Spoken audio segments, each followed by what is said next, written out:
അങ്ങനെ വൈറലായിട്ടുള്ള ഈ coconut ice cream ഞാനും ഉണ്ടാക്കി. തേങ്ങ വെച്ചിട്ട് ഉണ്ടാക്കാൻ പറ്റിയ ഒരു അടിപൊളി ഐസ്ക്രീമാണ്. ഫസ്റ്റ് നമുക്ക് തേങ്ങാപ്പാൽ ഉണ്ടാക്കാം. അതിന് വേണ്ടിയിട്ട് തേങ്ങ ഇതുപോലെ കഷ്ണങ്ങളാക്കി എടുക്കാം. ഒരു മിക്സിന്റെ ജാറിൽ ഇട്ട് കൊടുക്കാം. കുറച്ച് വെള്ളം ഒഴിച്ച് അതൊന്ന് അടിച്ചെടുക്കാം. എന്നിട്ട് ഇതൊന്ന് അരിച്ചെടുത്താല് തേങ്ങാപ്പാൽ റെഡി. ഇനി വിപ്പിംഗ് ക്രീം എടുക്കാം. എന്റെ അടുത്ത് ഓൾറെഡി ബീറ്റ് ചെയ്ത് വെച്ച വിപ്പിംഗ് ക്രീം ഉണ്ട്, അതുകൊണ്ട് ഞാനിവിടെ ബീറ്റ് ചെയ്യുന്നില്ല. നിങ്ങൾ വിപ്പിംഗ് ക്രീം എടുക്കുമ്പോൾ ഈ ഒരു തിക്നെസ്സിൽ ബീറ്റ് ചെയ്തെടുത്താൽ മതി. ഇനി കുറച്ച് വാനില എക്സ്ട്രാക്റ്റും നമ്മൾ റെഡിയാക്കി വെച്ച തേങ്ങാപ്പാലും ഒഴിച്ചു കൊടുക്കാം. എന്നിട്ട് നല്ലോണം ഒന്ന് മിക്സ് ചെയ്തെടുക്കണം. എന്നിട്ട് ഒരു 3 to 4 ടേബിൾ സ്പൂൺ പൗഡർ ഷുഗറും ആഡ് ചെയ്ത് കൊടുത്തിട്ടുണ്ട്. നിങ്ങളടുത്ത് കണ്ടൻസ്ഡ് മിൽക്ക് ഉണ്ടെങ്കിൽ അത് ഒഴിച്ചെടുത്താലും മതി.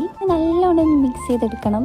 എന്നിട്ട് നമ്മളെടുത്ത തേങ്ങന്റെ ചിരട്ടയിൽ തന്നെ ഇത് ഒഴിച്ചു കൊടുക്കണം. ഓവർനൈറ്റ് ഒന്ന് ഫ്രീസ് ചെയ്തെടുക്കണം.